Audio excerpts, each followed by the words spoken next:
So hello guys. आज मैं आ गया हूँ जेई एडवांस 2022 पेपर 2 के क्वेश्चन के साथ, question number 7।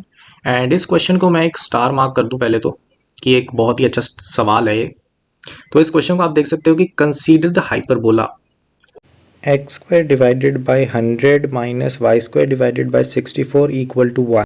With foci S1 S lies on positive axis. ठीक है, ये भी काफ़ी क्लैरिटी दी हुई है क्वेश्चन में। Then P be a point on hyperbola in the first quadrant, ये भी क्लैरिटी दी है। एक अल्फा एंगल भी बताया हुआ है, alpha less than pi by 2 है, ये क्लैरिटी दी हुई है। The straight line passing through the point S and having the same slope as that of tangent at P on the hyperbola intersects the straight line S1P at point P1. Let delta be the distance of P from the straight line SP1, beta be S1P distance, and then the greatest integer less than or equal to this expression. तो question तो पढ़ लिया है, लेकिन हमें इस question को करने से पहले इसकी स्टैटिस्टिक्स को एक बार चेक कर लेते हैं। मैंने जब ये सवाल पढ़ा था ना, तो मुझे लगा था इस क्वेश्चन की जो कैटेगरी है, ठीक है, वो मैं रख सकता हूँ मॉडरेट। ठीक है, कि मॉडरेट लेवल का सवाल है। लेकिन जब मैंने इसके स्टैटिस्टिक्स अगर आप देखोगे ना, कि 1,55,000 बच्चों ने अपीयर करा था एग्जाम में एंड 1,42,000 ने तो छोड़ दिया क्वेश्चन। एक बहुत बड़ा नंबर है। 91% बच्चों ने छोड़ दिया एंड 9% जिन्होंने अटेम्प्ट किया है उनमें से भी 8 से ज्यादा वालों का गलत है। सिर्फ 0.40% बच्चों का ये सवाल सही हुआ है। आप देख सकते हैं कितना, सिर्फ 624 बच्चों को ने इसका एक सही आंसर दिया है। ठीक है, तो ये भी बड़ा एक इंपॉर्टेंट है। और इसको अगर मैं कंसीडर करूं स्टैटिस्टिक्स को, तो मैं कह सकता हूं इसकी कैटेगरी मॉडरेट नहीं है। एग्जाम टाइम में एक हार्ड लेवल क्वेश्चन है ये। ठीक है, इसकी कैटेगरी हार्ड होनी चाहिए, क्योंकि ये सवाल एक एग्जाम्पल है कि जेई एडवांस्ड लैंग्वेज में कैसे खेलता है, कैसे ज्योमेट्रीज में लैंग्वेज एंड सारी चीज़ों में खेलता है, और एक स्टूडेंट पर्सपेक्टिव से हार्ड बना देता है एग्जाम को। ठीक है, सो अब देखो, मैं ऐसा नहीं करने वाला कि मैं तुम्हें एकदम एक परफेक्ट सोल्यूशन दे दूं एंड वीडियो को ख़त्म कर दूं। ठीक है, इसका एक परफेक्ट सोल्यूशन है, उसको पहले कवर अप कर लेंगे मेथड 1 में। ठीक है, बट मान लो कि अगर आपको वो प्रॉपर्टी नहीं पता, ठीक है, तो फिर मेथड 2 कि फिर क्या किया जा सकता था क्वेश्चन में, वो भी डिस्कस करेंगे। क्योंकि कभी कभार हो सकता है कि आप एक प्रॉपर्टी भूल जाओ, नहीं पता, तो दूसरा कोई मेथड होना चाहिए। ठीक है, वो डिस्कस होना चाहिए, तो उसको भी डिस्कस करेंगे इस वीडियो में। So let's start with method 1। तो देखो, क्वेश्चन तो हमने पढ़ लिया था, तो मैंने थोड़ा सा एक डायग्राम भी बना दिया, मैं सोचा टाइम कम लगेगा। ठीक है, तो देखो, डायग्राम मैंने बिल्कुल बेसिक बनाया। तो ये जो रेड लाइन में है, ये हाइपरबोला है, x square divided by 100 minus y square divided by 64 equal to 1। ठीक है, एंड S1P SP ये लाइंस मैंने बना दी हैं। P पर एक टेंजेंट मैंने पिंक लाइन से बनाया हुआ है, एंड उसी के पैरेलल एक लाइन मैंने बनाई हुई है S से पास होने वाली टेंजेंट की स्लोप वाली लाइन। ठीक है, अब ये जो क्वेश्चन है, इसमें दिया क्या है, इसमें ये बोला है कि S1P क्या है हमारा, बीटा। ठीक है, तो हमें गिवन है कि जो हमारा बीटा है वो क्या है, ये डिस्टेंस है। ठीक है, S1P, एंड हमारे पास क्या गिवन है, जो ये डेल है, जो ये डिस्टेंस है, ये है डेल्टा।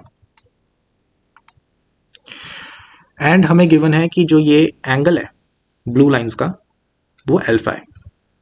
ठीक है, तो मेरा थोड़ा सा डायग्राम में हल्की सी गड़बड़ है।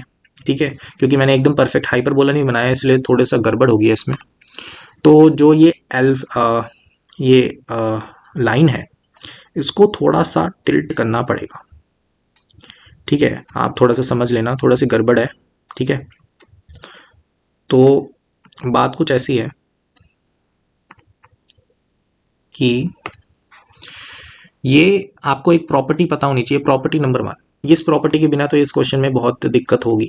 ठीक है, इस प्रॉपर्टी को ध्यान रखना। ठीक है, ये स्टार्ट, दोनों मेथड्स का स्टार्ट में ये प्रॉपर्टी लगनी है। तो प्रॉपर्टी क्या कहती है कि अगर आप किसी जनरल पॉइंट P से टेंजेंट बनाते हो, ठीक है, एंड ये S1P SP के वाले, मतलब वो अल्फा एंगल को बाइसेक्ट करती है टेंजेंट। ठीक है। तो कुल मिला के मैं ये कहना चाहता हूँ ये α/2 एंगल हो जाएगा और यहाँ पे α/2 एंगल हो जाएगा। ठीक है, ये पिंक लाइन इस अल्फा एंगल को दो पार्ट्स में बांट देती है।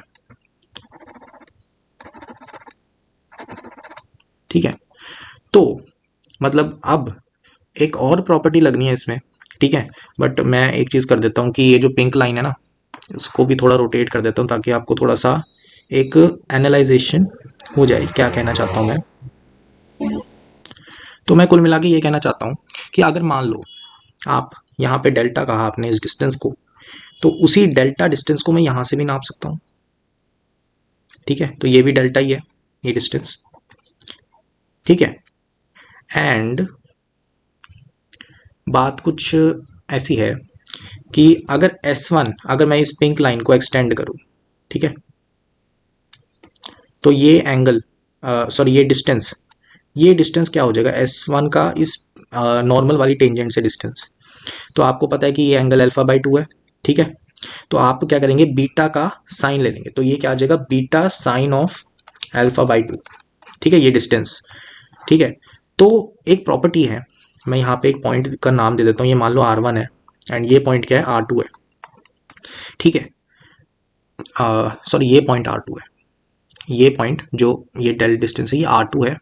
ठीक है, ये नहीं है। तो दूसरी प्रॉपर्टी जो मेथड 1 में कवर अप होती है वो ये है, और ये बहुत इंपॉर्टेंट है। ठीक है, तो अब आपको ध्यान रखना होगा क्योंकि ये एडवांस के पेपर में आ चुकी है प्रॉपर्टी, तो अब मेंस और अगले एडवांसेस में भी ये आ सकती है। तो ये क्या कहती है कि अगर आपके पास कोई इलिप्स है, ठीक है, या फिर हाइपरबोला है, ठीक है, तो उसमें क्या प्रॉपर्टी होती है कि अगर आपके पास कोई टेंजेंट है, ठीक है, एंड उस पे आप, ठीक है, S1R1 and SR2 distances, perpendicular distance उस टेंजेंट पर निकालते हो, देन आपके पास S1R1 multiply by SR2 equal to उसकी सेमी माइनर एक्सिस के डिस्टेंस को डिवाइड बाय 2 करके स्क्वायर के बराबर होगा। ठीक है, तो पहले S1R1 देख लो, इस क्वेश्चन में क्या है, बीटा टाइम्स साइन ऑफ α/2। ठीक है, एंड SR2 क्या है, डेल। तो अब इन दोनों का प्रोडक्ट जब हम करेंगे तो हमें वही एक्सप्रेशन लगभग मिल गया सीधा जो हमें फाइंड आउट करना है। एंड ये बराबर किसके है, क्योंकि अब देखो एलिप्स के केस में सेमी माइनर है, तो हाइपरबोला के केस में सेमी वो कॉन्जुगेट हो जाएगी, है ना। ठीक है, तो यहाँ पे सेमी नहीं लिखना चाहिए था, माइनर लिखना चाहिए था क्योंकि उसका हाफ हो जाएगा ना। तो 2b डिवाइडेड बाय माइनर या फिर कॉन्जुगेट कह सकते हो, है ना। तो आपको उसका हाफ कर देना है, तो मतलब 2b डिवाइडेड बाय 2 का स्क्वायर। ठीक है, तो आपके पास यहाँ पे b² आ गया, एंड b² आपके किसके बराबर है, यहाँ पे इक्वेशन से देख सकते हैं 64। ठीक है, तो यहाँ पे आपका ये जो न्यूमरेटर है इसकी वैल्यू 64 आ जाती है जो हमें फाइंड आउट करना है क्वेश्चन में। ठीक है, एंड हमें डिवाइड बाय 9 करना पड़ेगा एक्सप्रेशन को, है ना। तो डिवाइड बाय 9 भी कर देते हैं। तो जब डिवाइड बाय 9 करोगे तो आपके पास क्या आ गया, del beta sine of α/2 divided by 9 equal to 64 divided by 9। अब आपको इसका ग्रेटेस्ट इंटीजर निकालना था तो वो निकाल लेते हैं, 9 टाइम्स 7 इक्वल टू 63 होता है, तो इस हिसाब से इसकी वैल्यू क्या आ जाएगी, 7।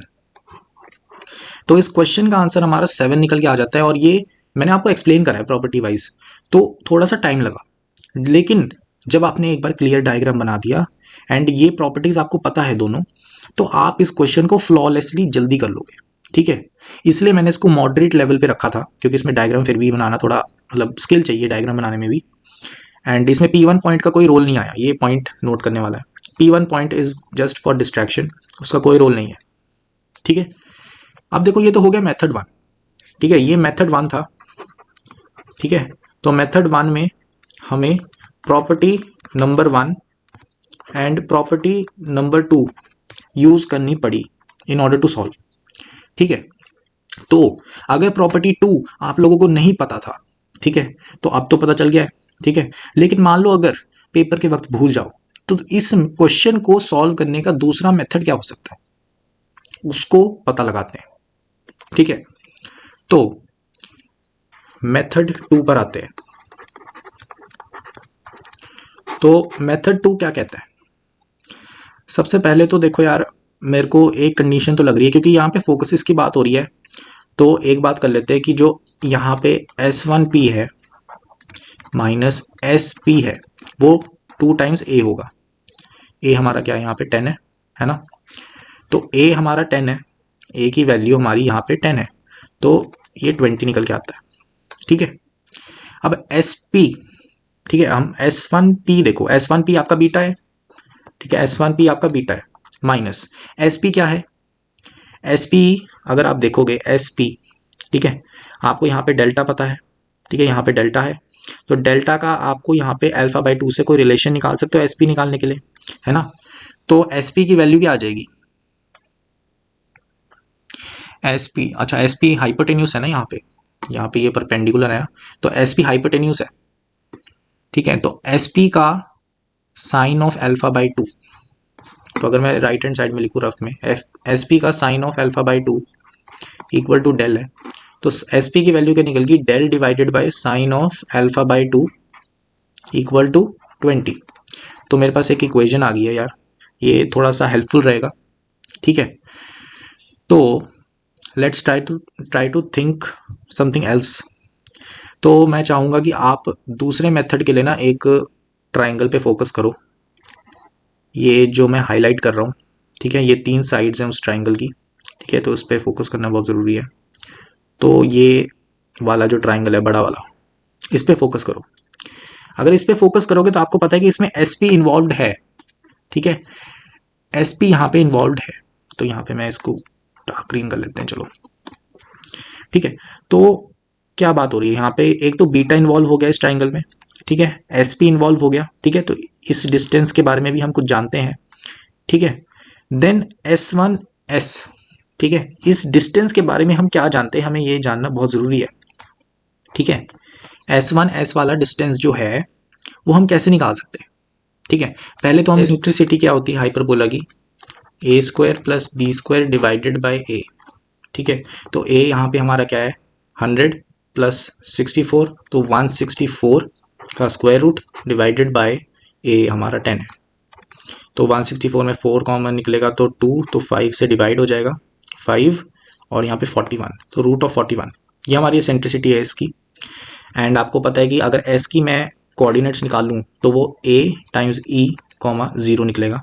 ठीक है, तो यहाँ पे A क्या था हमारा 10, तो यहाँ पे हमारा ये कोऑर्डिनेट क्या आ जाएगा, ये हमारा आ जाएगा 2 रूट ऑफ 41।